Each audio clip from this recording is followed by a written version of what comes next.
breathing and specific patterns of breathing sort of along for the ride in meditation. But the reverse can also be said, that when we focus on our breathing, we shift to interoception and away from external events. Doesn't mean we can't still pay attention to external events. We can still exterocept, but at least some portion of our perception, of our attention, shifts to interoception. So we, of course, need to breathe to stay alive. We have to breathe at least every so often in order to stay alive. So, of course, breathing is part of any meditative practice, just like it's part of any living activity, even sleep. But if the first component of meditation is to direct our perception in a deliberate way, using that prefrontal cortex to a specific location, either on the surface of or within our body, or external to our body, or both, but typically one or the other, then we can say that the second element of a meditative practice is the pattern of breathing. And we can ask ourselves, can it and should it be deliberate or not? In other words, do we just default to however we happen to be breathing? Or should it be deliberate? That is, should we be controlling the depth and the cadence? And I do believe that based on what we know about the capacity for specific patterns of breathing to shift our brain state, that controlling one's pattern of breathing during meditation can be enormously useful. And that is true regardless of whether or not one is focusing on interoceptive perceptions within our body or exteroceptive perceptions. So that raises the question, how should we breathe during meditation? Well, there's again no simple one-size-fits-all rule there, but there are some general rules of respiration physiology that can help us access and develop a meditation practice that is going to best serve our goals. I simply want to give you the basics of what respiration can do to shift your brain and body state. Before I do that, however, I want to give a very specific instruction, which is when you sit down to meditate, or if you're going to do your meditation walking, that's fine too. I should just say, when you are about to begin your meditative practice, you need to ask yourself a question. Do you want to be more relaxed than you are at present? Or do you want to be more alert than you are at present when you exit the meditation practice? Do you want to calm down or do you want to become more alert? Simple question. You can decide from session to session. You could even switch within a session. But just as you need to assess whether or not you are leaning more interoceptively or exteroceptively, you also need to ask yourself, do you need to calm down or want to calm down, or do you want to be more alert at the end of your meditation session? Or maybe you want to go into a state of deep relaxation and then exit with more alertness. The way to do that is very simple, using breath work and specific patterns of breathing. And here is the general rule that is supported by all the respiration physiology that I'm aware of.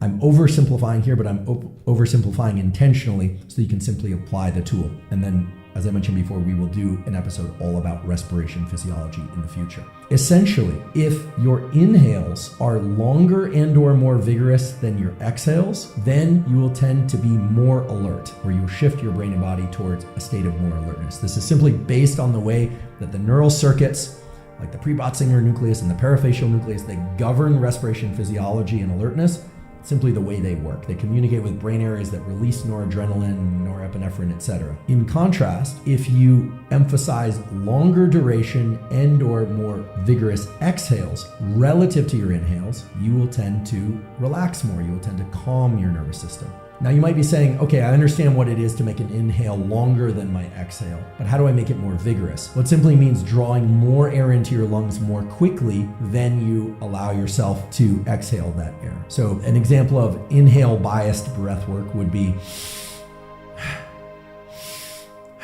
so there's an active emphasis on the inhale and it's a little bit longer than the exhale, which is passive. Conversely, if you want to relax, then you want to extend your exhales relative to your inhales, and you can even make them active exhales. So it can be inhale, exhale. That's going to shift your nervous system in a direction of more calm. And of course, if you would like to stay at the level of alertness, aka calmness, because those are two sides of the same seesaw or the same continuum, if you'd like to be right where you're at the end of your meditation as where you started, at least in terms of levels of alertness and calmness, well, then you would just keep your inhales and your exhales relatively balanced in terms of duration.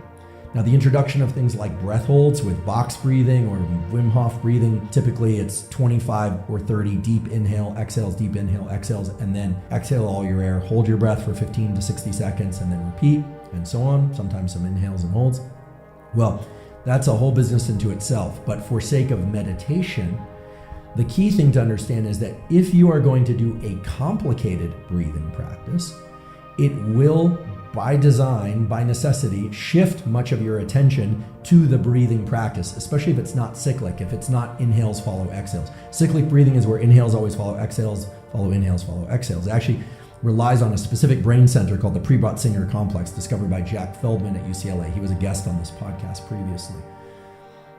However, if you are doubling up on your inhales, so 2 inhales and then an exhale, a pattern of breathing my laboratory has studied extensively, well, then that relies on a different brain center, the parafacial nucleus. The point is that if you are engaging in non-cyclic breathing, or you are deliberately emphasizing inhales or exhales, or the vigor of inhales and exhales, etc., well, then some portion of your attention will be devoted to making sure that you follow that breathing practice. We are very good at going into cyclic breathing practices by default, and our attention can drift to other things. Interoceptive or exteroceptive, doesn't matter. We can just drift into, how our body feels, or something we see or hear in the room, etc. When we are focused on our breathing and the breathing pattern is non-cyclic or complex in some way, in that it involves deliberate voluntary commands, again, from those so-called top-down mechanisms of the prefrontal cortex, well, that by design requires some portion, often a significant portion of our attention, to be devoted to the breathing practice itself. So what does this mean? This means that breath work itself can be a form of meditation, and meditation can involve breath work, but one should know that the more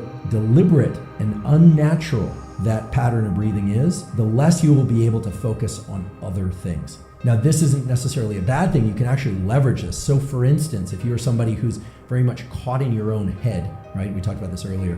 You happen to be, or you're in a moment where you're really stuck in your head and you want to get out of your head. Well, then that meditation practice that you do really should be focused on exteroceptive bias. You should really focus on something external to you. And I would encourage you to use a natural cyclic pattern of breathing, where inhales follow exhales, follow inhales, follow exhales. We are very much of the belief that a breathwork practice itself can be meditative. A meditation practice can include breathing, but the more that meditative practice focuses on the breathing itself, the more interoceptive biased it will be.